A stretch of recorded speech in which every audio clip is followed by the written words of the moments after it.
sobra. Yung ginawa ko daw sobra-sobra. Ano raw, masyado daw malaki. Masyado daw ano. Anong gusto nila? Mema? May masabi lang? May magawa lang?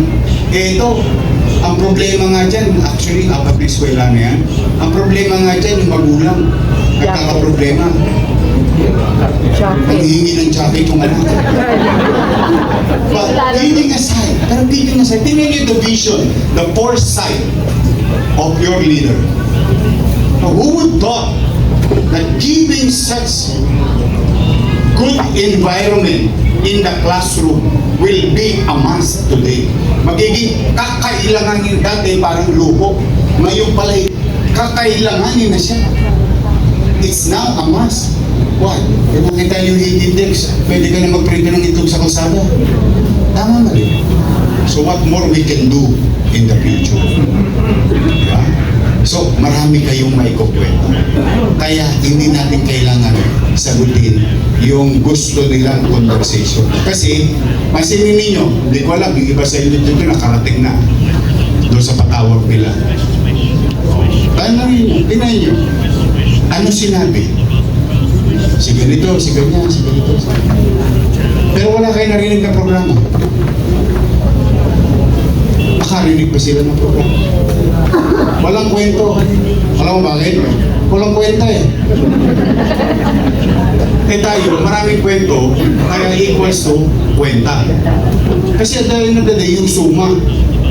Yung sinuma mo equals to responsibilidad, hiningi mo.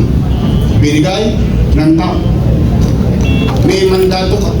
Ginampanin mo ba ang tungkulin mo sa taong bayan? Yun ang itatanong ng tao. Ano ang ginawa mo sa amin?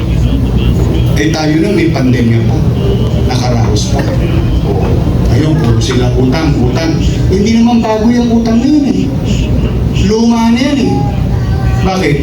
Bago pa sila mag-mayor, nandiyan na yung utang eh. Eh bakit nung araw? Gusto mo maging mayor?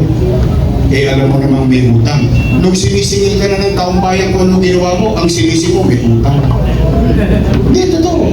Really totoo, di ba? O tapos ito maganda, cutting ribbon. Sila daw may gawa. Pero yung pinambayad doon, utang, kasalanan ko. Tapos inyo, sabi ko na eh, matalino mga taga-Manila eh. Hindi mo talaga matutulog sa mga taga-Manila. Oh, pero ito, moving on. Basta kayo, pakapapang. Hindi mga away, huwag niyo silang tularan. Una-muna, yung boto mo ay pareho lang ng boto niya. So pag alam mo yan sa sarili mo, kaya mo siyang bigyan ng pahalaga. Kasi ang bilang ng boto mo isa, ang bilang ng boto niya isa, pantay lang kayo. Hindi mo iparamdam sa kanya yung pagpapahalaga. Pag kinakausap mo ang asawa mo, kinakausap mo ang anak mo, ang pamilya mo, o pagkatapos mo sa loob ng bahay, pag nangwakali, yung kapitbahay mo si Marites. O sabi mo, o pagkatapos si Marites, yung sa kanan, si Tolex. Tol, anong latest? O, kumbaga, dadami tayo kung ang ipinakikita ninyo ay paggalang sa kapwa mamamayan at kababaang. Ayun, tatanungin ko lang, survey lang. Hindi ko mo kayo kagapay. Tatanungin ko kayo bilang mamamayan. Napapansin niyo ba? Hindi napapansin din na dumudugyot ulit ang Maynila. Nung panahon ko ka, luminis. Umayos. Thank you very much. Pangalawang survey. Lately, kinakabahan ba kayong maglakad ng madaling araw ng isa? Bakit? Dami mong daper. Naglipasin ko naman ng mga turongis. Tumpukan naman ng turongis niya. Sa Arte, Rahaba, Wanduna, Abad Santos. Pati nanay, kinakabahan. Bakit? Papasok sa eskwela yung anak niya, hindi niya alam. Baka Baka mamaya, buti sana kung nakalawit lang yung cellphone. Yung cellphone pwede lang ipangutang ulit sa Bombay. Eh mamaya madisgrasya anak, tama mali. So, may takot ulit tayo dahil napapabayaan ang peace and order situation sa Maynila. Yung ba nararamdaman natin?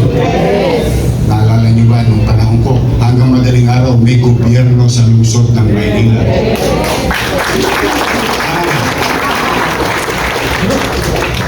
Noong araw, ang Maynila parang GMA, Master Showman. Wala. Totoo naman. Bakit? Kasi gusto ko iparamdam, mapamahirap ka, mapamayaman ka, habang natutulog ka, at ikay malapit ka sa purgatorio, sa lalim ng tulog mo, panatag na panatag ka, the back of your mind, ang nasa isip mo habang nasa loob ka ng bahay, ay hindi, may gobyerno pa sa lungsod ng Maynila, sa kalsada namin. Tama mali? Gusto niyo makibalik yun?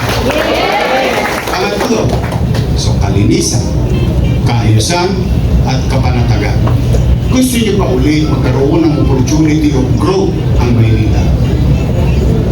Tayo yumabong ulit. Bumalik ulit ang tiwala ng mga negosyante. Eh bakit mahalaga yun?